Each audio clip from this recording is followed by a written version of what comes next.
The yeast of the Pharisees and Sadducees. We're in Matthew 16:5. When they went across the lake, the disciples forgot to take bread. Be careful, Jesus said to them. Be on your guard against the yeast of the Pharisees and Sadducees.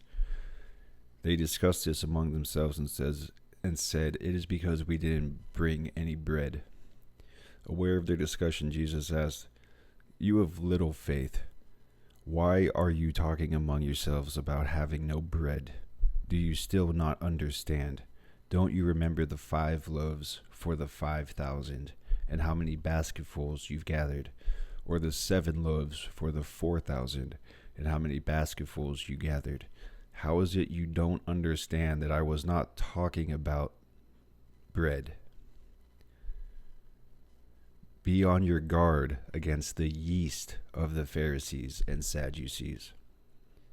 Then they understood that he was not telling them to guard against the yeast used in bread, but against the teaching of the Pharisees and Sadducees. The Pharisees and Sadducees were the religious leaders of the Jewish culture.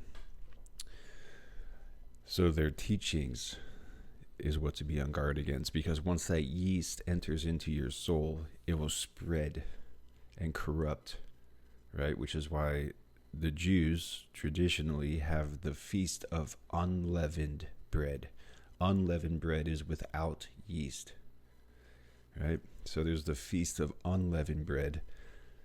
So there's no leaven, there's no yeast used in the making of the bread.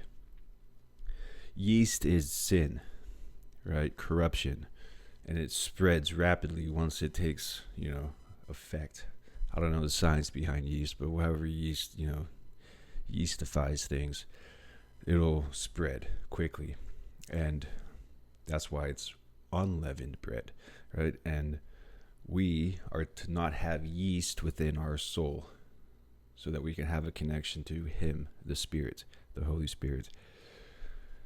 That is what Jesus is talking about. Beware of the yeast, right? Beware of the teaching, because that teaching breeds sin. It's like pastors today who say it's okay to sin as long as you say with your mouth that you believe in Jesus and God, but you stay in sin. That is yeast. These pastors are spreading sin and spreading yeast into their churches and their people. So beware of the yeast of these people. Praise the Lord Jesus always and forever, who is God revealed in the flesh, and He is still alive.